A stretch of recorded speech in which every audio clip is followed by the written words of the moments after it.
Terima kasih Anda masih bersama kami di One on One. Dan tamu kita malam ini Cepopong, Popong Oce Junjunan. Malam itu banyak yang bilang Cepopong itu seperti mengajar anak TK.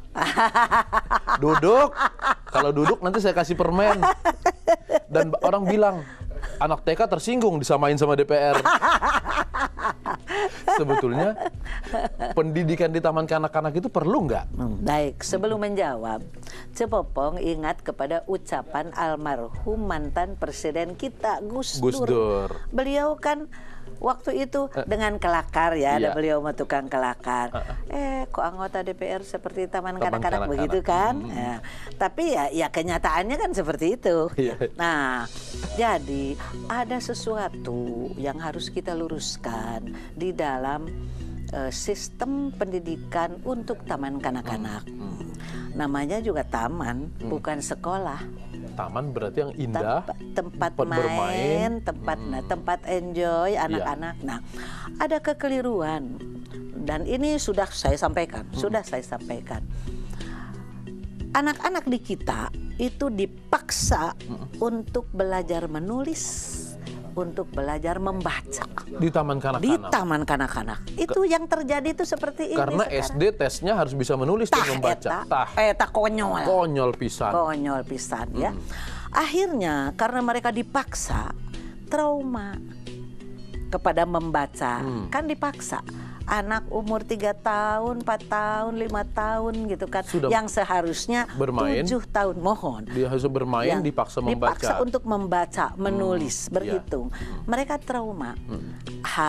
Hasilnya antara lain adalah anak-anak kita atau bangsa kita itu minat membacanya termasuk yang terjelek di seluruh dunia. Kenapa? Trauma. Karena dipaksa mulai kecil. Ya. Karena tidak boleh itu, kecuali kalau anaknya memang ingin. Nah, itu lain. Waktu Cepopong dulu belum ada taman kanak-kanak, tapi umur 3 tahun Cepopong sudah pengen baca. Kebetulan ibu sama ayah guru. Nah, kalau itu tidak apa-apa, malah kita akhirnya jadi hobi membaca. Itu bagian dari bermain sebetulnya. Bagian dari jadinya. bermain sebetulnya. Jadi kalau anak-anaknya itu belum mau belajar membaca, menulis, jangan dipaksa. Biarin aja semaunya. Ini di sini dipaksa. Nah, tapi kalau SD-nya mengharuskan anak ini sudah bisa membaca dan menulis, baru bisa masuk, kumaha nanti kalau nggak bisa membaca? Makanya sudah ada sekarang pengumuman dari Menteri. Kalau ada kepala SD yang mengadakan testing, laporkan. Bisa dipecat itu. Cek peribahasanya, karena memang tidak boleh. Yang lucunya orang tua itu ikut bangga, orang tua kan masih 3 tahun udah bisa bahasa Inggris, baru 3 tahun sudah pintar baca, sudah pintar nulis, karena tidak ngerti. Nah, jadi itu harus dikembalikan, dan itu di seluruh dunia, atau cuma di kita yang belajar yang seperti itu dipaksa waktu TK itu. Betul. Padahal waktu TK kudu nyanyi-nyanyi, nari gitu ya. Jadi ya namanya juga taman. Begitu ya. Jadi itu satu yang harus diluruskan oleh kita. Kedua, ya. Guru taman kanak-kanak itu sangat vital, sangat penting. Sentuhan pertama di lingkungan luar keluarga kan taman kanak-kanak. Berarti gurunya itu betul-betul harus profesional. Nah, guru-gurunya saja belum siap. Gitu. SGTK dulu dihilangkan. Dulu kan ayah sekolah guru taman kanak-kanak. Bagus kan? Itu kan dihilangkan. Oh, bukan PGSD yang paling rendah ya? Ada SGTK juga? Dulu ada. Ada SG, Sekolah Guru Taman Kanak-Kanak. Ada SGPD dulu. Ada SGHA. Ada SGKP dulu itu. Ya. Nah, termasuk dulu ada SGTK, Sekolah Guru Taman Kanak-Kanak. Nah, pada saat tahunnya lupa, tapi waktu itu kalau tidak salah menterinya Ingwardi Manjoyonegoro, kalau tidak salah. Dihilangkan itu. SGTK dihilangkan. Saya tanya waktu itu kepada beliau sebagai menteri, kenapa SGTK dihilangkan? Kan? Nah, jawabannya itu ya apa adanya, benar. Karena kata beliau di FKIP, di IKIP sudah ada jurusan guru taman kanak-kanak. Tapi kan berapa biji yang bisa masuk ke IKI? Kalau dulu SGTK itu selevel sama SPG, Sekolah Pendidikan Guru. Iya. Jadi selevel. Tingkat SMA. Selevel. Ya. Selevel. Okay. Jadi keluar menjadi guru taman kanak-kanak dengan penguasaan didaktik untuk guru taman kanak-kanak. Itu beda sama SD? Beda, tentu beda. Baik. Nah, sekarang karena itu dihilangkan, sementara taman kanak-kanak itu seperti jamur di musim hujan, PAUD sekarang kan, gurunya belum siap. Akhirnya saya lihat sendiri, Cepopong lihat sendiri karena Cepopong mah tukang turun, itu ada apalagi di kampung, ya, PAUD atau taman kanak-kanak atau playgroup atau apalah namanya, itu ada yang gurunya atau pengajarnya itu yang drop out, tidak bisa masuk SMA atau tidak masuk perguruan tinggi, jadi we guru taman kanak-kanak. Pokoknya sahawae asal kekeprok we jeung nyanyi itu ruksak barudak. Begitu. Ini kebijakan ini terkait dengan komersialisasi pendidikan tidak? Jadi TK itu dibuat sedemikian rupa supaya mahal karena memang di situ belajar bahasa Inggris, belajar ini itu dan segala macam. Saya rasa tidak terlalu langsung untuk itu, tidak terlalu langsung. Maksud mereka baik, ya. Hanya secara didaktis mereka keliru. Jadi saya rasa terlalu ekstrim kalau kita menuduh karena itu untuk komersialisasi. Walaupun mungkin ada. Walaupun yang jelas taman kanak-kanak itu tidak ada yang negeri. Tidak ada, itu semua swasta. Begitu. Kalau bicara tentang pembentukan karakter, apakah mulai TK itu sudah bisa dilakukan? Oh, malah dari mulai TK dilakukan. Cepopong ingin menyampaikan apa yang Cepopong lihat di Jepang. Ya. Bukan berarti kita mengecilkan, kita mengagungkan negara lain, bukan, bukan. Tapi apa yang baik dari bangsa lain, kenapa kita tidak ambil kan yang baik? Nah, di Jepang anak 2 tahun itu harus sudah masuk taman kanak-kanak. 2 tahun.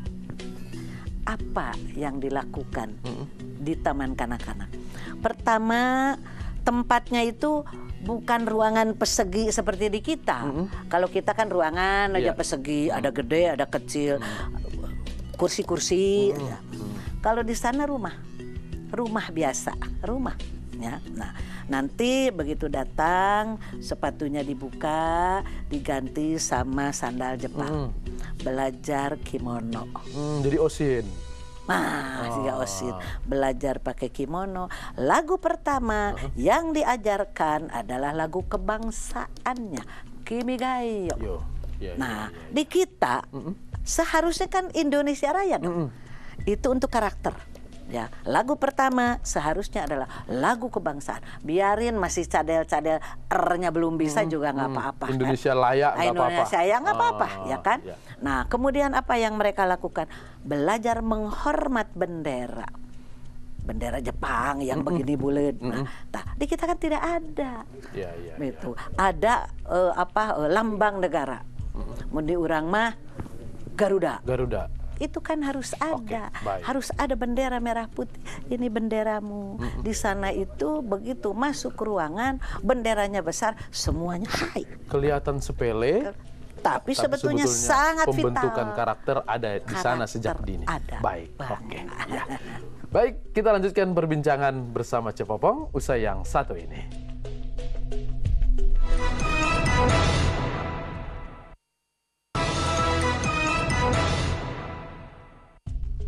One on One bersama Cepopong, Popong Oce Junjunan kembali lagi. Tadi cerita Jepang. Apakah memang Jepang itu menjadi kiblat pendidikan kita atau hanya soal sekedar contoh saja untuk masa kanak-kanak? Baik, sementara sekarang ya Cepopong hanya menyampaikan saja apa adanya seperti itu, tapi tidak dijadikan kiblat ya. Nah, jadi sekali lagi ya kan, seseorang itu akan seperti apa? Di masa depan. Di masa depan itu banyak ditentukan oleh sentuhan-sentuhan dalam masa usia emas disebutnya 0 sampai 5 tahun. Jadi berarti di PAUD itu ya kan. Nah, di kita ada kesalahan fatalnya adalah ya itu pertama tadi dipaksa menulis dan membaca. Kemudian penanaman karakter itu nyaris tidak ada. harusnya lagu yang diajarkan itu pertama adalah Indonesia Raya. Makanya sekarang di Taman Kanak-kanak yang kebetulan Cepopong ada involved di sana, ya terlibat, itu harus sudah ada bendera merah putih. Jadi pagi datang kasih hormat. Nah, ya, kemudian harus ada Garuda, ya kan? Garuda ini lambang negara. Nah, kemudian lagu yang pertama diajarkan adalah lagu Indonesia Raya. Ini lagu yang diajarkan di kita pada umumnya karena guru-gurunya kurang mengerti itu, ya kan, dan tidak ada semacam pembekalan. Nah, itu potong bebek angsa gitu kan, masak di kuali, nona minta dansa lagi bukan jaipongan. Kan itu sudah keliru. Padahal dansa dari barat. Dansa batur. Bukan dansa itu jelek, bukan. Tapi kan lebih baik kita menanamkan dulu rasa budaya kita sendiri. Tapi kita tidak bisa menyalahkan kepada gurunya karena memang gurunya tidak mengetahui, tidak paham. Oleh karena itu, Cepopong bilang pada pemerintah, ya kan, dalam rapat-rapat formal dengan menteri, nomor satu yang harus siap adalah gurunya dulu.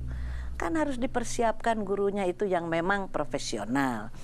Nah, kan ada lembaga pendidikan, tenaga kependidikan, LPTK. Nah, LPTK di kita kurang mendapat perhatian.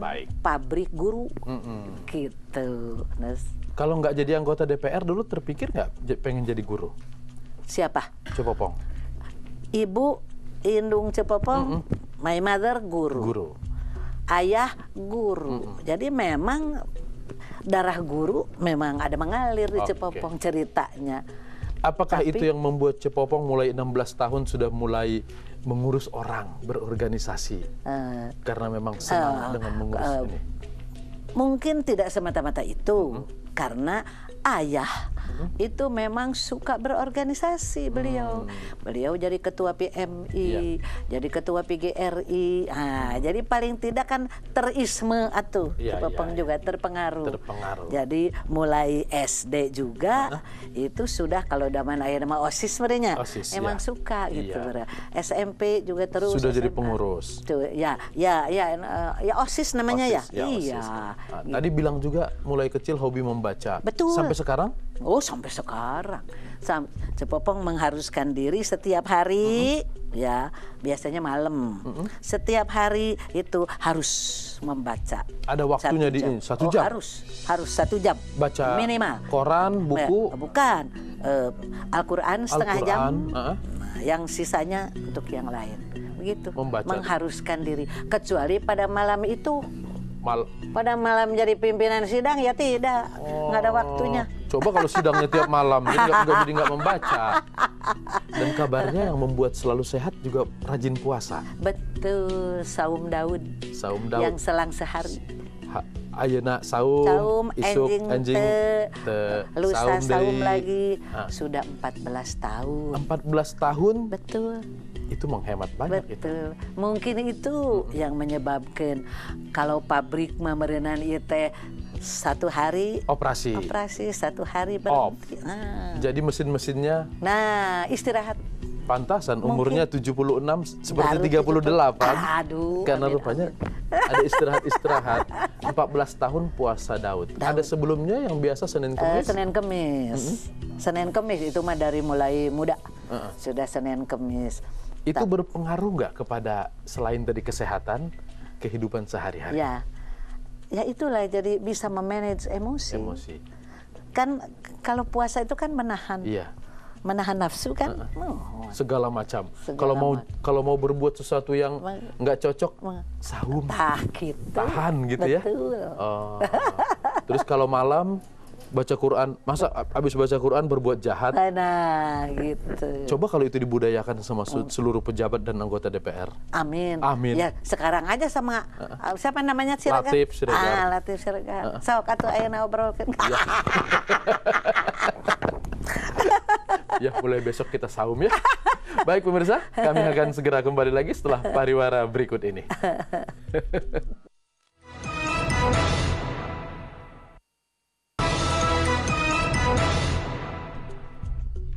kita sampai di segmen terakhir One on One malam ini yang membahas tentang Cepopong, Popong Oce Junjunan. Kalau mendengar kata Junjunan, di Bandung saya lihat ada Jalan Dokter Junjunan. Itu siapa? Mertua saya tercinta. Mertua. Saya ingat anaknya Pak Dokter Junjunan itu wali kota di Bandung tahun 70.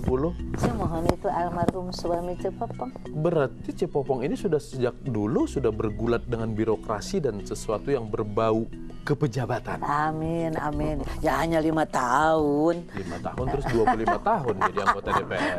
Anggota DPR mah bukan pejabat. Wakil Tapi, rakyat. wakil rakyat. Apa yang membuat Cepopong tetap bertahan selama itu?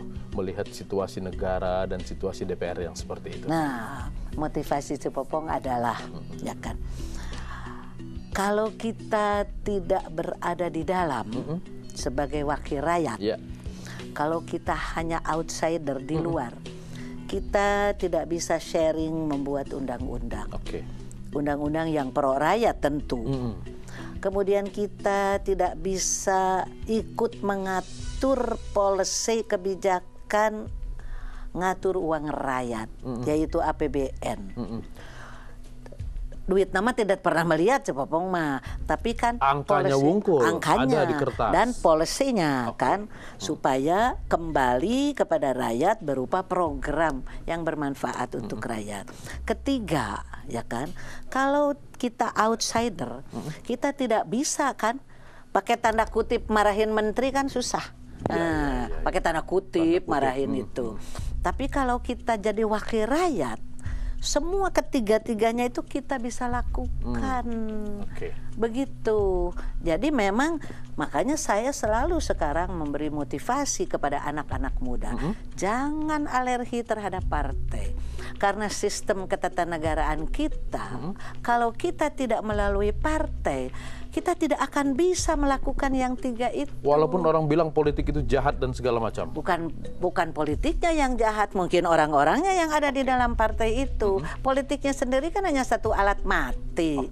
Begitu. Makanya Cepopong bilang sekarang pada anak-anak muda, apakah itu laki atau perempuan, jangan alergi terhadap partai.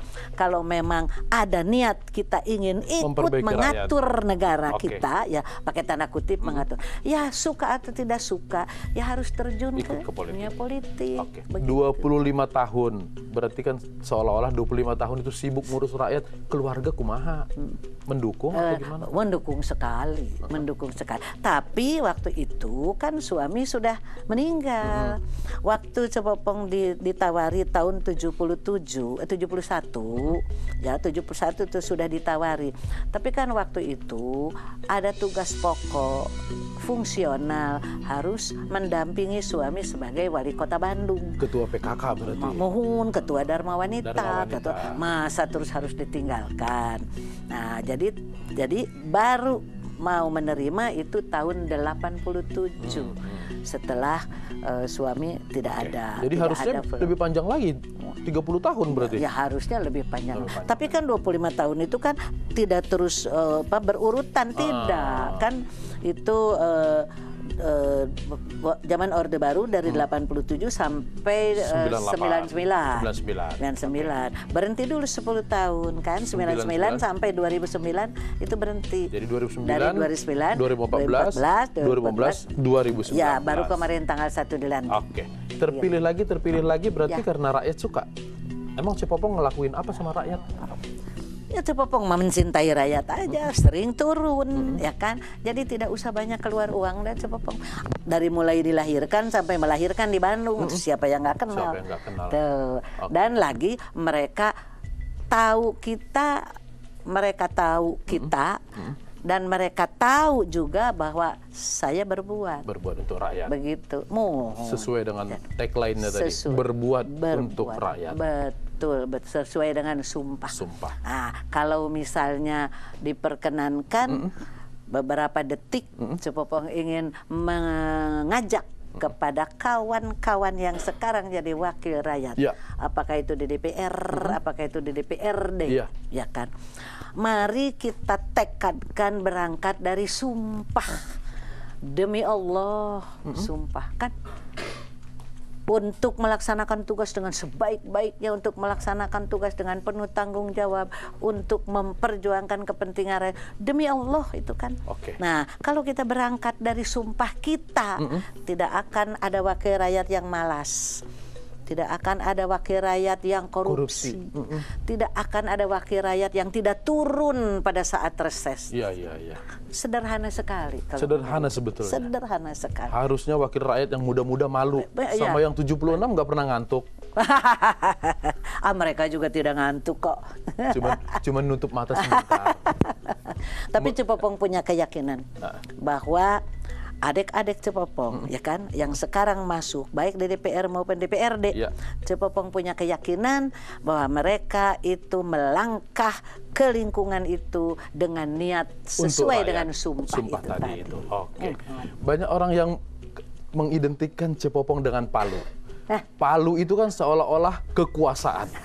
Bagaimana membuat supaya palu yang ada di tangan para anggota DPR ini semuanya dibaktikan untuk rakyat.